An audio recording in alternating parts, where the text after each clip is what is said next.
So promoted, I've been trying out Facebook ads, right? And it claims that you can get up to.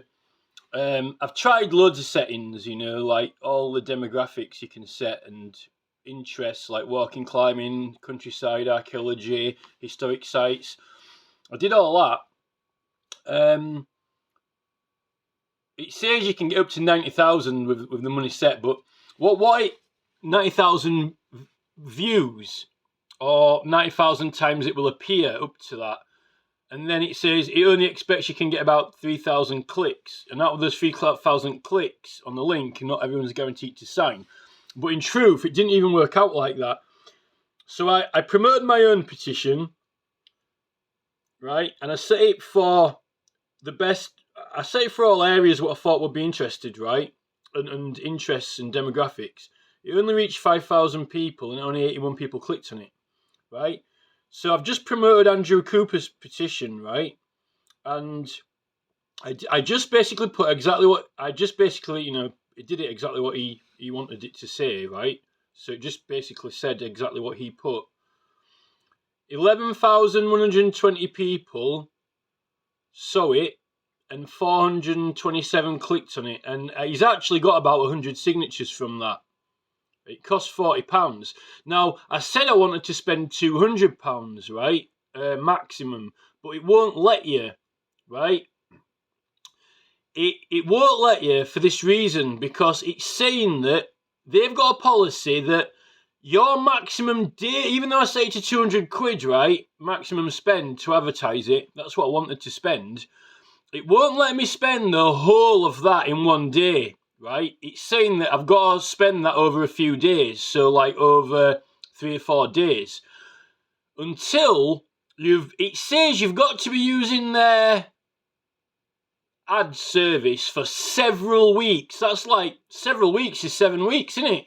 That's like at least 2 months. They want you to be using their websites for advertising for about 2 months before they'll let you go onto a setting where if you just wanted to do a promotion really quick in one day and get to as many people as possible, like 80, 90,000 people, but in one day, not spread over 4 days. So that means I could actually spend the £200 in advertising in one day, and then it really would get to 89,000 people, right? Not spread over 4 days. I've got to wait until I've been advertising for several weeks. Well, what happens if you're just doing a petition, right? As a one-off, and you're not a political party or group, or Greenpeace or charity or anything doing a petition? That means that as a member of the public who might just want to help and promote a petition once or twice, but have a real good chance of getting signatures, right? They're obstructing you from doing it in one day. You've got to be spread out over several days.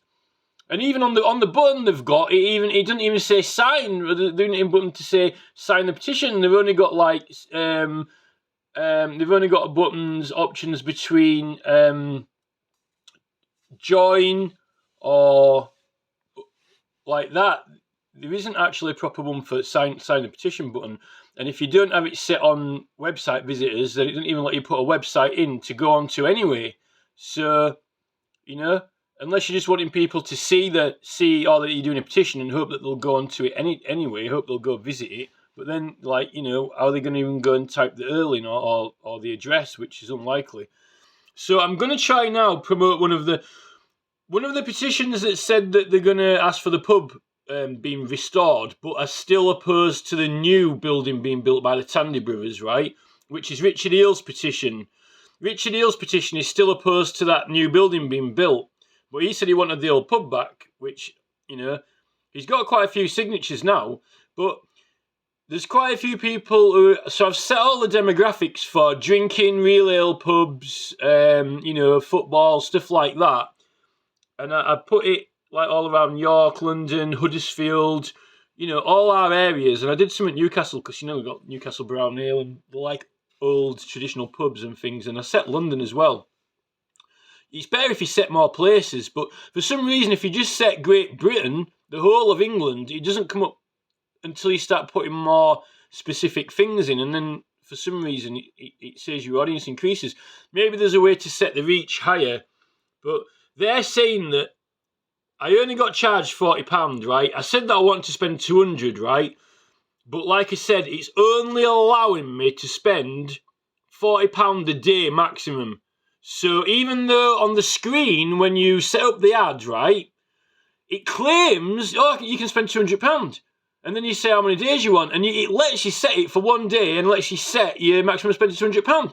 Why is it, if they're not going to increase the views capacity until several weeks, why is it allowing you to set it on 1 day and maximum spend £200? It's misleading, and this is what I don't like about the way society's going and all these shirt and tie, meta type people, Mark Zuckerberg, linguistics, mentality, computer programming, business people type. It's all misleading, and there are serious, if you wanted to help out with a petition, right, and you really should have the right to promote it equal to someone who's been doing it for several weeks.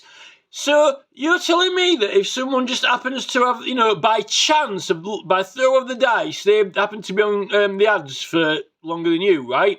And 2 people want to sponsor a petition to get more signatures and say, like, the petition is going to close in 2 days, right?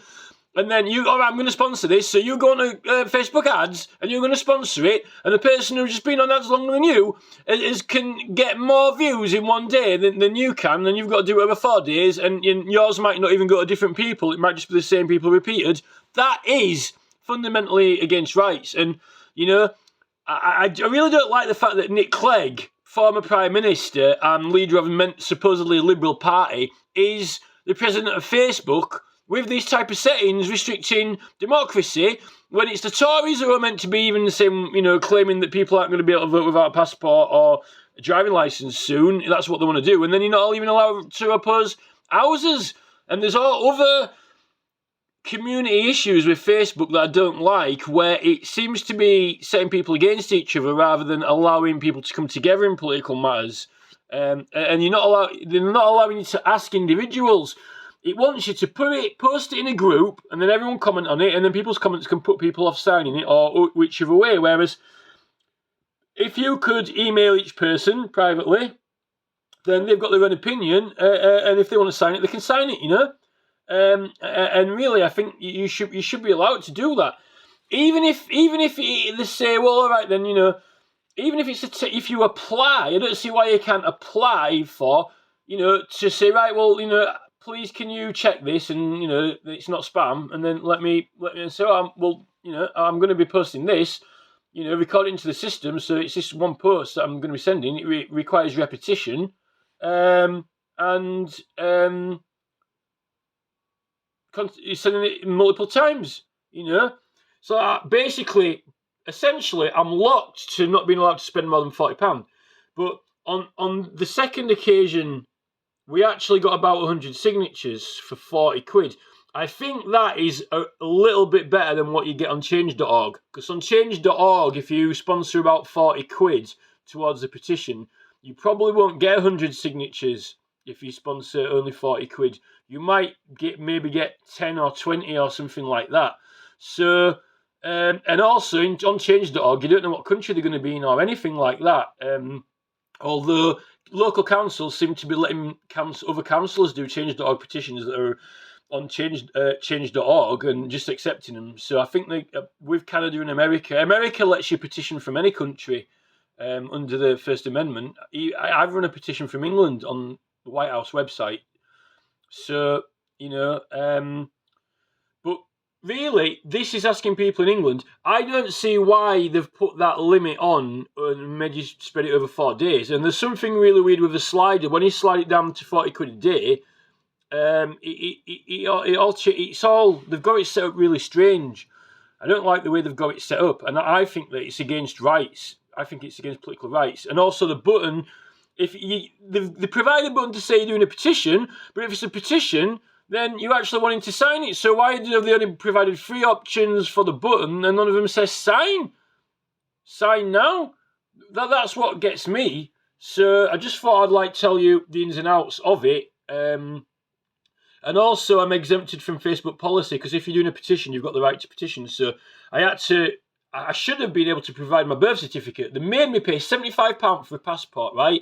So that's two lots of adverts that really I should have been able to buy for £75, but they made me buy a passport when they should have acknowledged my ID from my birth certificate or from my national insurance number or even my poll card. I've got my poll card here through the post to say that I've got the right to vote. If they can't accept that I've got a brand new poll card issued already and currently active to say that I live at this address and I've got the right to vote, then I don't know what does identify that you've got the right to vote in this country. So I thought I'd just do a little experiment, see what signatures we can get. I don't know if this is any interest or help.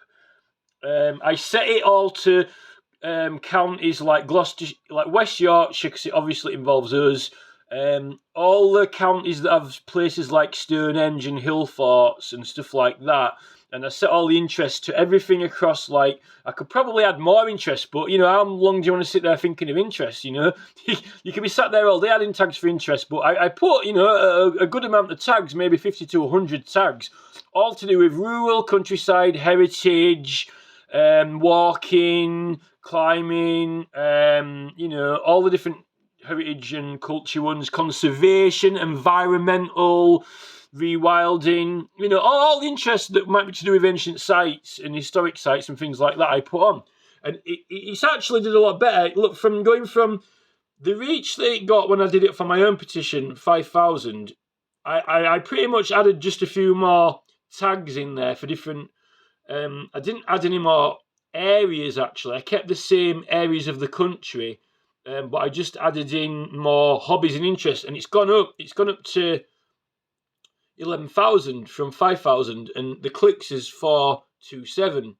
So, and we got about 100 signatures from that on Andrew Cooper's petition. So I think you might be able to fine tune it a little bit better than that for that maximum 40 quid a day spend, which they don't lift that 40 quid a day spend until you've been on there for several weeks, which is ridiculous.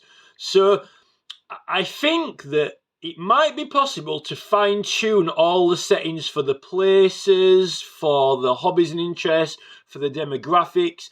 You might be able to get it up to, if I can double it again from 5 to 11,000 for that 40 quid a day, if I could get it to 20,000 reach and if you could get on 1,000 visitors from that 40 quid, 1,000 visitors a day, and from that, if you could get, say, 250 signatures or 300 maybe, then it'd be worth spending 40 quid on it.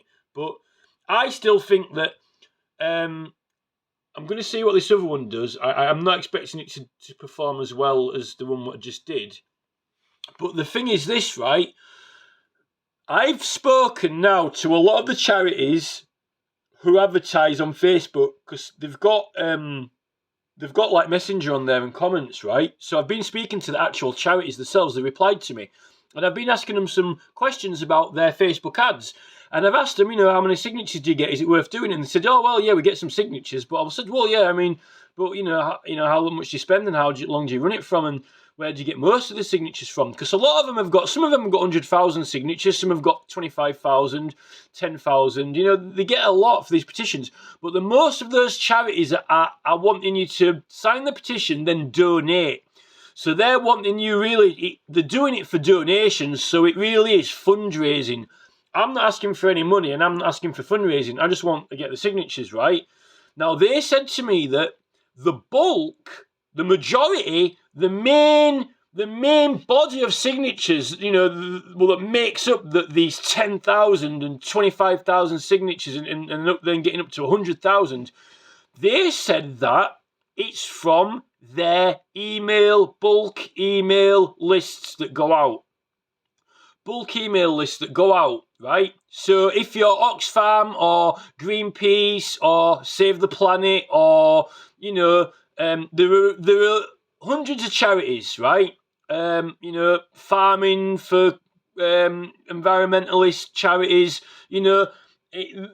so they're saying that they've got members and people who subscribe, have donated before, supporters, the supporters of the charity, the members of the charity, the supporters, they've got 10, 20, 50, 100, maybe 200,000, maybe 500,000 supporters. Now, that's what happens is they send out the emails on a bulk email list. Now, I've spoken to a few people who have got ancient sites, organisations, and they've actually said they'll put the petition in the email newsletter for free, for nothing. And I've actually spoken to a couple of organisations as well, trusts, heritage trusts and archaeology trusts as well, who are going to put the link on the website and help us out. I've been getting a lot of views from that, but not necessarily signatures. I mean, I've got 3,000. I've only got 300 signatures now, but 350 or something. But I've had 3,500 views, so people have viewed it and read it.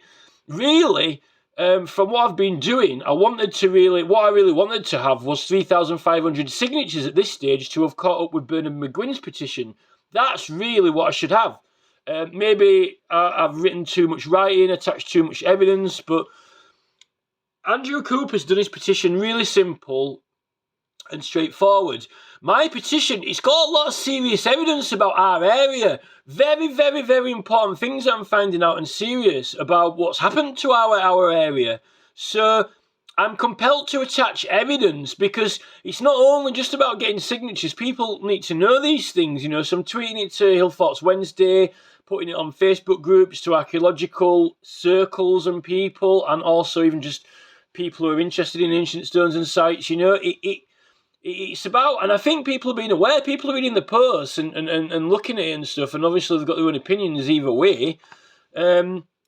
It's not always on the exact number of signatures you can get. If you can raise serious and important matters and give a reason why there shouldn't be something built on somewhere, particularly if it's now in the middle of nowhere, if there are no buildings or pubs or villages somewhere, fair enough, but we're surrounded by pubs. We're not short of pubs, and we're not in need of pubs, and we're not in short of need of cafes or we're not short of or in need of cafes and restaurants either.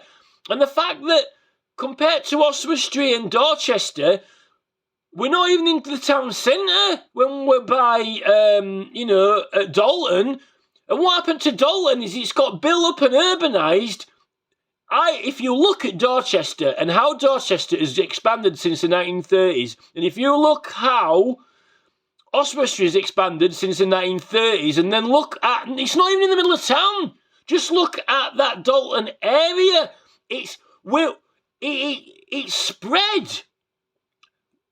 We're still ahead. In fact, we've steamed in front of Oswestry and Dorchester by 90 years.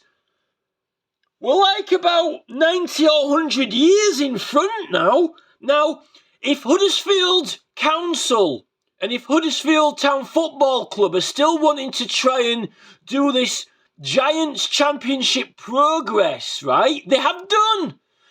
In terms of development, they shouldn't be needing or wanting to regenerate the town centre because they're already ahead, exceeded Oswestry and Dorchester put together by 90 years worth of building and development. They have. So they're still not satisfied. It's crap, it's rubbish, it's no good. Oh, well, we have done 90 years worth of building in excess, additional to what Dorchester and Oswestry have done put together. But it's still now this, we want to do it up again new because we still haven't won yet, right? This is what gets me, right? They're still wanting to go further and more, which is, to me, they're wanting to be like Manchester United and Man City. And I've just come to realise now that even the term Man City and Man United, both in Premiership, both in one city, Man City and Man United, right? It's all about cities.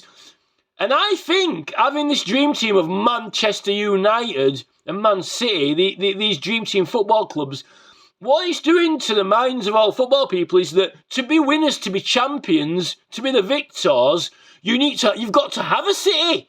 You need to have a city, and everyone should want to turn their place into a city to be the best. And not only just one team in the city, but two. So I think that it's making football clubs want their area to be a city and not want to be countryside or beautiful anymore. Although Nottingham Forest might stand different, but Nottingham's hardly a forest. That's a city that's expanded too far as well, Nottingham, And then the other point is that I noticed that Boris Johnson went drinking pints and he started pulling pints for a promo. And also Nigel Farage is going on GB News, GB News and Talk Radio. Farage is on there doing that pointing thing. And it's just come to light now that they've got it is a national TV programme, but they're putting it out on YouTube, right? And Nigel sits there having a pint with people. And I didn't realise the significance and effects on it now, but that's promoting and wanting in the minds of people, even if you don't vote for Tory or Labour, is promoting pubs and drinking. So all the people, Labour have been the ones pushing this new cafe hotel on Castle Hill. And then, there was actually only 2 members of the council who apparently voted in favour of it, 2 Labour ones, right? But, the Tories have been pushing this beer and drinking image, and so is Nigel Farage, and he's meant to be the alternate party from Labour and Conservative, and even he's pushing the beer and drinking, I think they want everyone to be intoxicated all the time and not have a clue what's going on, And actually, Andrew Cooper, I went to a meeting with Andrew Cooper in it, and there was a lot of Green Party people in that meeting, and they were actually wanting to introduce green corridors into England. They were wanting into Huddersfield and Kirklees, and they were wanting to do some rewilding and conservation work. And I've realised that actually fits with this ancient site with the Warriors' Tomb place, and it fits with Castle Hill, protecting it, putting an area of outstanding natural beauty order on it. And I actually think that it's a really good plan. And I didn't realise how significant it was at the time when I was in that meeting. And this is what Andrew Cooper actually wants to do as a politician. And he could have ended up being the mayor of West Yorkshire for Green Party, Andrew Cooper. And I think that we might have actually had a good chance of getting these ancient heritage sites acknowledged and some restoration, although he seems to be sort of in favour of the Victoria Tower more than the prehistory of that, the older history, all the hill forts being grouped together in a protection order for the actual proper heritage that they are, So everything in that meeting those Green Party people were in, I was just sat there listening. I did add some points in, but to be honest, it's the things that they were wanting to do is in line with what I think should happen to our heritage to restore it from the damage that's done to it. So the Green Party should be, sort of be, behind that. Really, they should be backing that, and I think that. Andrew Cooper is a Green Party politician, so if his own party don't favour his own cause that he's doing now, even if he's not the person sponsoring it, if he might not be allowed to sponsor it, I know that the Green Party sponsors some petitions because I've actually seen it posted on one of the groups that the Green Party have Green Party sponsored petitions.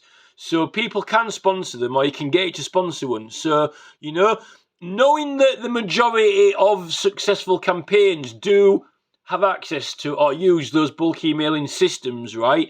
I think the Green Party should support Andrew's petition. And the fact that, in my petition, I know it's got a lot of controversial evidence, but I can't avoid that because there are some controversial matters that are real and true in connection with it. So you can't ignore that.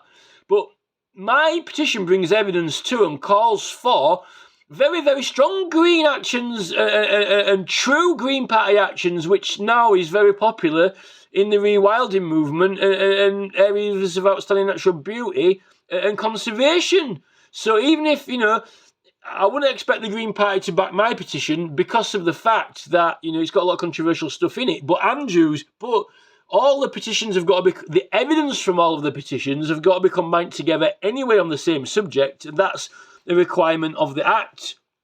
of the Petitions and Referendums Acts is that petitions on the same subject, even if you do it to central government, really, I suppose, because central government, if it's not under their remit, they forward it to another department. If you write to the government or send anything in, they say, oh, no, it's not our department, and they refer it to another department or send it or ask you to. So, really, anyone back, large numbers of people back in certain causes, which whoever's dealing with it at that time gets it forwarded to or sent to, and it should be recorded. So, it's impossible for all petitions really not to be amalgamated and the evidence combined, because at the end of the day, that is all the evidence that exists on that subject, and any group or organisation that's reviewing, making decisions on the matter, really should be aware of all evidence at all stages that has been put through, really. So, we've got over 5,000 signatures now, and I really think that I would like to hope that the Green Party will do some promotion of Andrew's petition, even if we have to pay them, some money towards putting it in the campaign. But it is a cause.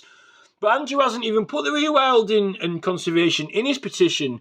It's my petition that's asking for that. So my petition really is even more in line with what the Green Party are looking to do, really, So, I'm not too sure. I can't afford to.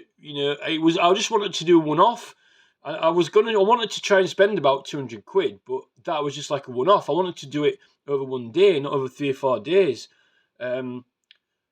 So I'm not too sure what else to do. We need to get on some mailing lists of big groups and organisations on bulk email, because that is how you get a lot of signatures, whether it's the trusts or archaeological societies, or whether it's Green Party, other people are getting petitions on those email lists. And Andrew Cooper, he must be able to get his petition on bulk email lists, He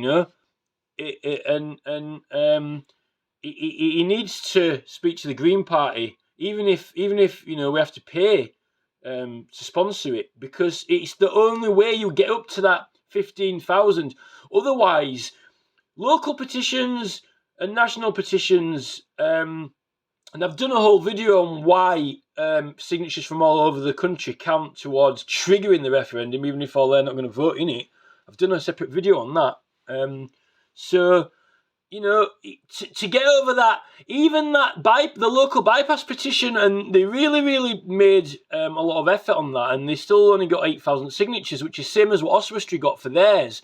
I know what happens when you get a fair amount of people trying on a petition. You usually get about 8,000 signatures, and when the newspaper was behind it, it still only got about 15,000, which is that is the figure you need to get for a local referendum. But anything else, you need to get on the big email list, and these charities are getting 100,000 signatures every time. That's why probably Boris has said, no, I don't want to have to debate every petition that gets 100,000 signatures, because these charities are getting 100,000 signatures easily with all the supporters and followers. Well, effectively, they are like political parties, though, you know what I mean? It would be good if you got a government that wasn't party, obsessed and only did what the party wants to do. It's a shame, party politics, really. It's not really good for democracy now, and there's a lot of Tory affiliates and things like that, and all these Tory sponsors. You see, the Tory sponsors are just, they don't even need to get you to sign the petition. It's all influencer stuff. They're putting out pictures popping up on your phone, doesn't even tell you who it doesn't even tell you who's doing the advert, and it doesn't even matter if it's got a name on it. All it's a woman in a hard hat saying she's going to be a builder, right? And all they're doing is putting all these pictures. They're spending hundreds of thousands of pounds so everyone on the phone sees a picture of a woman in a building building work gear, and that's what they want to do. They want to try and influence women to get behind builders and build houses, and they don't even need to sign any petitions or everything. It's affecting the public consciousness, yet all those Tory sponsors are taking you right away to object to houses being built. They've made the ones who are making a fortune out of these houses, and they've got then they need to spend the money on influencing. And then they've got the buses, right? The people who they don't want to vote anymore, the people who they want to price out of even voting for governments, unless they buy driving licenses and driving tests and have passports, right? All those people who are on the bus, They want you to sit there listening to a brainwashing message, right, being put out on the bus, so it brainwashes your brain plasticity, right? Constant bombardment with next stop, next stop, next stop, but you're not stopping, right? The bus goes past a stop and it says next stop, right?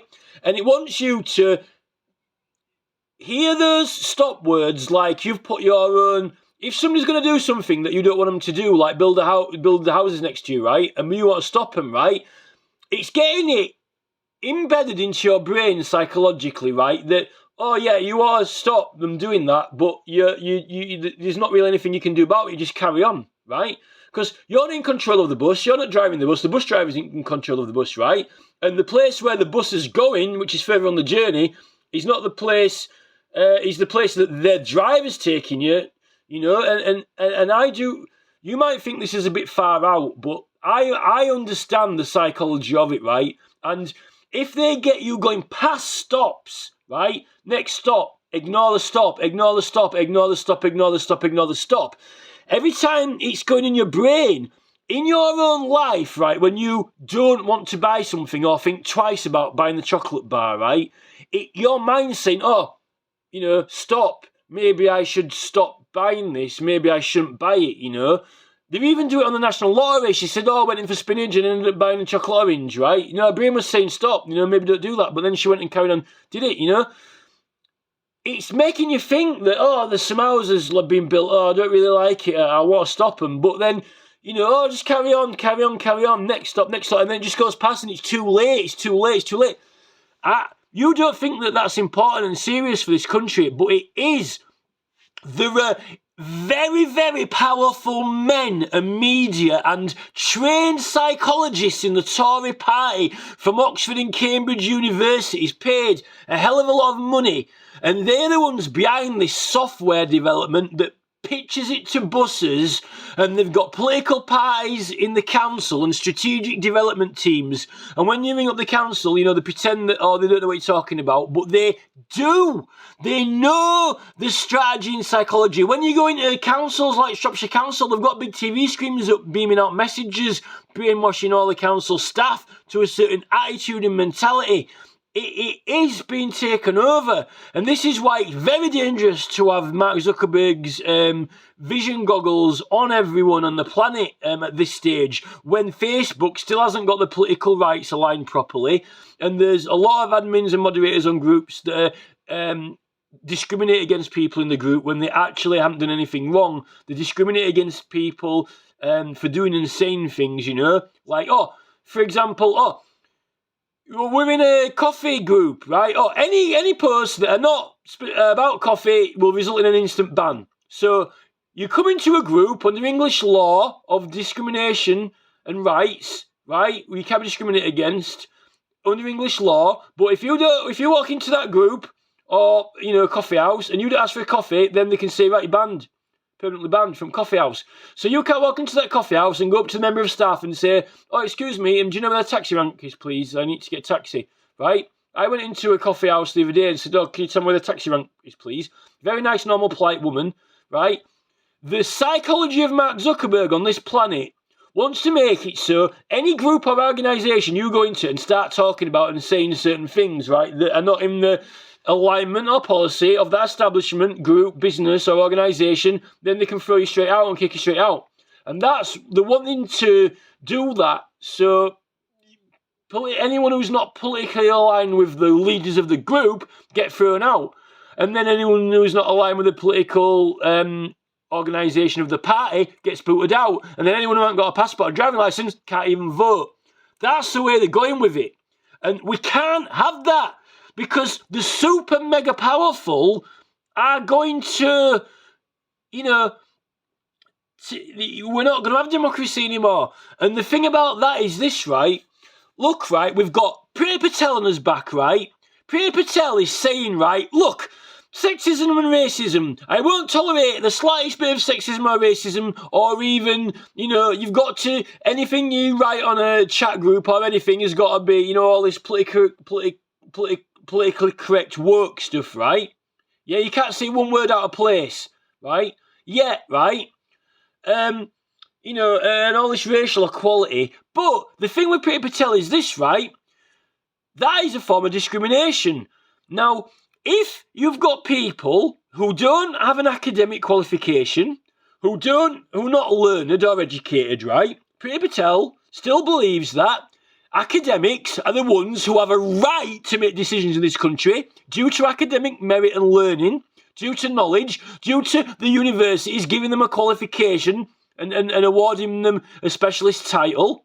So the archaeologists, right, and the professors and everyone who's achieved a degree or a qualification, they are the only ones in this country, really, who should be making decisions on what this country does and advising the government, which is really what Extinction Rebellion is saying. They want Extinction Rebellion want everyone to be advised by experts, even this, Citizens' Assembly, right? Yet, to say that a person doesn't have the same vote or right to say as an academic, or whether they're not academic, that is discrimination. It is discrimination, right? Now, Boris doesn't care because he truly believes that only people who've got a qualification or recognised intelligent academic people only believes that they're the ones who should make the decisions in the country and in the world, right? Okay, well, what about race and peoples? The thing is this, right? It's racist, supposedly, now, under Priti Patel and Boris Johnson's regime and the way they want to take the country and world, that if you say that different racial people have got different general cognitive capacities, skills or abilities that are different to each other, if there is different variations of humans around the planet who have evolved to have slightly different imagination capacities or mathematical capacities or different ways of thinking, right, which exist, they don't want you to be allowed to say that, right? That means that all people don't all see things or have the same capacity to see things the same. I'm not saying that any is better or worse. I'm just saying that there are differences, right? Just like you've got a sports car or a four-wheel drive car, right? There are differences in those vehicles. One is more better for going off-road. The other one is better for going faster in a straight line, right? Now, the thing is with this, right, if we say that certain people can and can't vote due to their cognitive capacity anyway, through birth, right, through genetic makeup, then we're racist and we're discriminating against them. But if the government want to say that you can go to an establishment, they can tell you what's what, they can make you remember a load of things, they can say that they think that you're qualified enough to be this intelligence or that intelligence, and then you pledge affiliation to their academies, and trusts and political parties. They give you a bit of paper. It says you're very, very clever and you're trusted with their affiliated camp, and you can make decisions for the whole country and for the government. And you should have a right to do that more than anybody on the street, right? How is that not discrimination? It has to be, right? Basically, right, the Tories want to discriminate.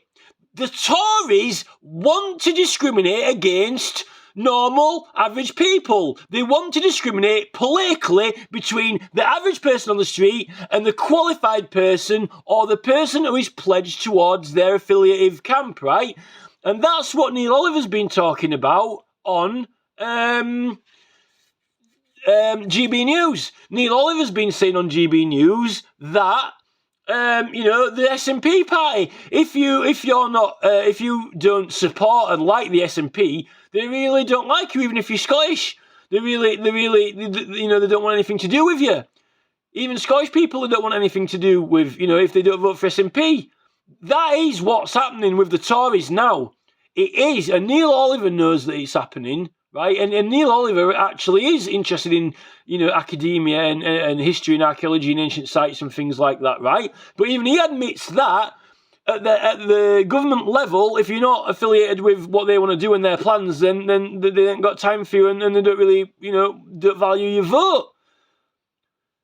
The whole idea of academia, right, is discriminative in a way. So, but that's the nature of reality. It's just a fundamental thing. So, you know, there are ways of thinking and looking at things, and every country has its own consciousness in the mindset of how that country's evolved and its main people. And what the government's wanting to do is mix that up a bit. But they don't want to mix up the academia. They want to mix up all the different people, right, together with all the different cognitive variations, right? They want to mix it up, right, and say, pretend there are no differences, right? And then what they want to do is, because some of those people can see what the Tories are up to and identify what's going on with the Tories and might be able to stop them, right? What they're doing is they get out of all those people. They're not really bothered, right, about what your natural capacity is, because if you're opposed to them, out of that they want to get all the academic people, all the people who take with their camp and their parties, like the SNP, what Neil Oliver's seen, right? And they want to give them the rights to vote because they're voting the way that dominating authority wants to go in, right? So if you are pledged to it, doors will open for you and you will succeed, and if you're not, you won't. It is discrimination, and they will not accept that it is discrimination for allegiance. It is discriminating of the rich against the poor people, right? It is, and we need lawyers. The lawyers know that. They know it, right? So why aren't they raising legal cases against the Tories? Because the Tories are in charge of all the lawyers, and most of the lawyers in the legal sector are on the side of the Tories. And that's the problem. That's the problem with it. And we've got this situation where London and Manchester and all these cities have been going full steam ahead. They've been expanding and growing, more than any other areas, but it's all pollution.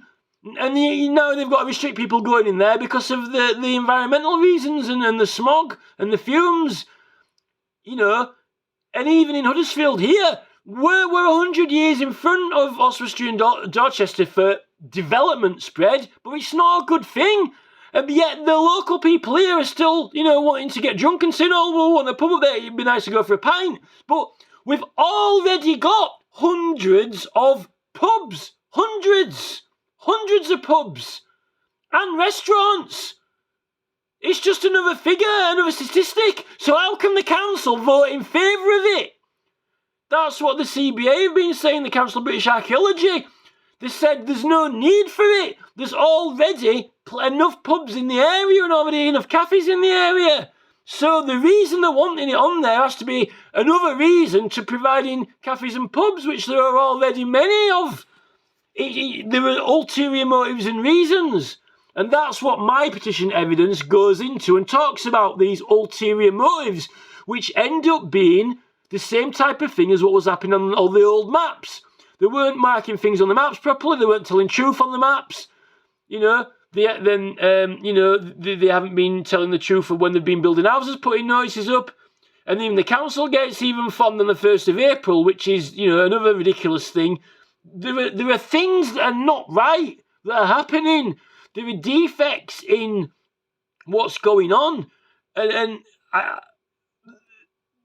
people are not prioritising looking at these issues. They're saying, they're using locks, barriers, security gates, all these things on social media to claim that they're trying to solve these problems, get people to stop, swearing and abusing other people. But it actually is creating more of a problem because there are people in charge of places that are actually now the ones who are abusing people and withholding their rights and discriminating against people in charge. And it's people in charge that are the problem. It's the council that's in charge that haven't been checking out building sites properly and making sure things are in place. And there's all of the road sign issues. And then it's the government, the Tory government now, and Labour as well, who haven't been following the rules and who have been doing things wrong in government. It's always the administration. It's the administration's fault. And they're using the excuse that we're all misbehaving to give themselves more authority and control to stop us being effective to actually combat and tackle the issues that they have in the administration positions, And this is One thing we can do is get signatures from the normal people and vote on the matter. Now, you might say, well, people vote for a party anyway. People don't always agree with every single thing that the party is doing that they voted for. If you started getting people voting on separate issues, what happened in their town, you would find that very, very different things started happening to what the party and councillors were doing that they'd elected. Because people don't always agree with what the council and the parties and MPs are doing in everything. And that's the difference. And the parties want to take their franchise to take control of everything, really.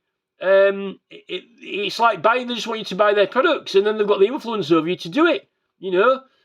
Where the perfect ideology for the perfect democracy, in truth, is where everyone gets to vote, and then they've got a chance of saving themselves from all this influencer stuff. Now that we've got all this influencer stuff around us, it's going to be very, very hard to break the feedback loop, really.